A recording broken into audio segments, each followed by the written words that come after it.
En effet, depuis leur mariage en 1990, Valérie Vecchierini, née le 22 mai 1961 à Tunis, suit avec attention l'ascension politique de Nicolas Dupont-Aignan.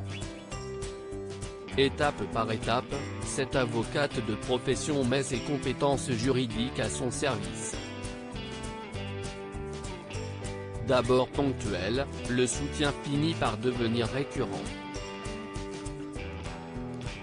Dans un entretien accordé à la chaîne YouTube #Indécis, l'ancien maire de Yersen amuse, elle a eu une tuile, elle a épousé un mec qui adorait la politique.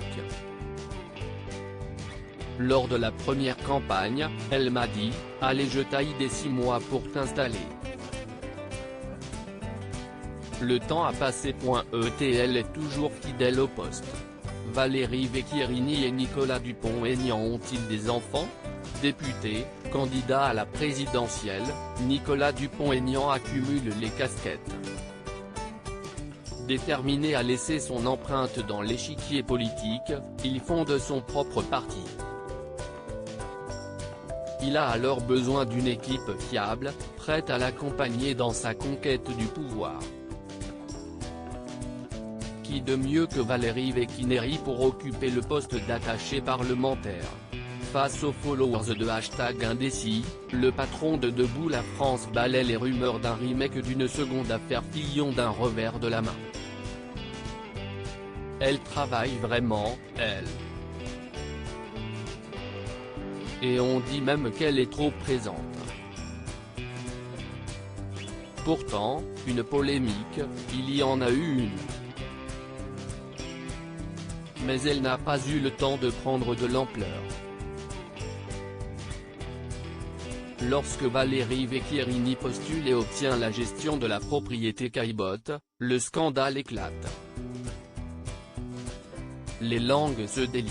Comment a-t-elle obtenu ce poste? Est-ce que son mari est intervenu auprès du maire?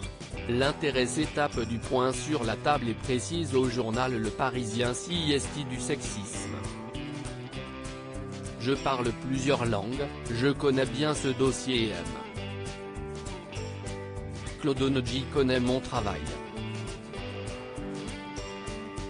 Même son de cloche du côté de son époux.